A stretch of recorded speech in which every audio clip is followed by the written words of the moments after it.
સમાચાર વિગતવાર જોઈએ તો સુરેન્દ્રનગરના લક્ષ્મીપુરા વિસ્તારમાં સસ્તા અનાજમાં કૌભાંડ થતું ઝડપાયું છે। સસ્તા અનાજની દુકાનમાંથી ફેક્ટરીઓ સુધી સસ્તું અનાજ પહોંચાડવામાં આવતું હતું। બોલેરો કાર તથા 3 લાખથી વધુનો મુદ્દામાલ જપ્ત કરવામાં આવ્યો છે। રણછોડ ચાવડા નામની સસ્તા અનાજની દુકાનમાંથી પારસ ગાંધીના સ્થળે અનાજ ભેળવી મોકલાતું હોવાનું બહાર આવતા પોલીસે વધુ કાર્યવાહી હાથ ધરી છે। ત્યારે સવાલ એ છે કે ગરીબોના હકનું અનાજ પણ ફેક્ટરીઓમાં જઈ રહ્યું છે।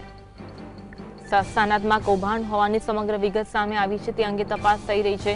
રણછોડ ચાવડા નામની સસ્તા અનાજની દુકાનમાંથી પારસ ગાંધીના સ્થળે અનાજ ભેળવી મોકલાતું હોવાનું બહાર આવતા પોલીસે વધુ કાર્યવાહી હાથ ધરી। ત્યારે સવાલ એ થાય કે ગરીબોના હકનું જે અનાજ છે તે પણ હવે ફેક્ટરીઓમાં જઈ રહ્યું છે। પોલીસનો સ્ટાફ ત્યાં રણછોડભાઈ ચાવડાની જે સમિતિની દુકાન હતી તેમના ઉપર દરોડો પાડેલો હતો।